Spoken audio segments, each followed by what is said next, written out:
رب اشرح لي صدري ويسر لي امري واحلل عقدة من لساني يفقهوا قولي. اعوذ باللہ من الشیطان الرجیم. بسم اللہ الرحمن الرحیم.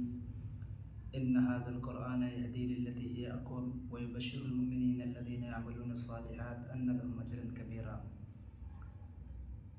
وقال تعالى رب اشرح لي صدري ويسر لي امري واحلل عقدة من لساني يفقهوا قولي. اعوذ باللہ من الشیطان الرجیم. بسم اللہ الرحمن الرحیم.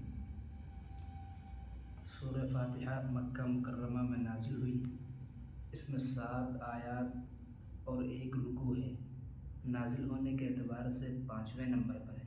کون سے نمبر پر؟ 5ویں نمبر پر. لیکن تلاوت کے اعتبار سے 1 نمبر پر ہے. سورہ مدثر کے بعد نازل ہوئی.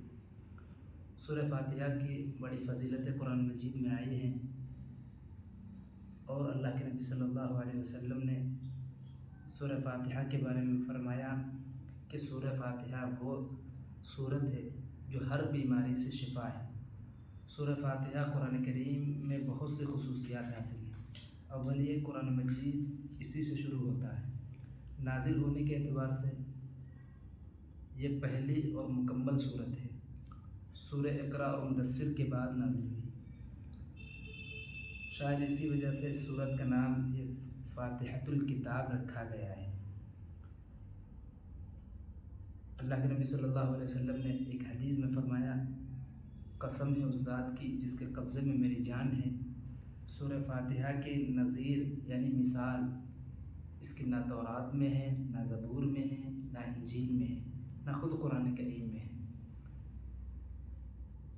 سورہ فاتحہ وہ سورت ہے. اب اس کا ہم سورہ فاتحہ پڑھیں گے اور اس کا ترجمہ اور تشریح پر غور کریں گے. الحمدللہ رب العالمین. سب تعریفیں اللہ ہی کے لیے ہیں جو سارے جہان کا مالک ہے.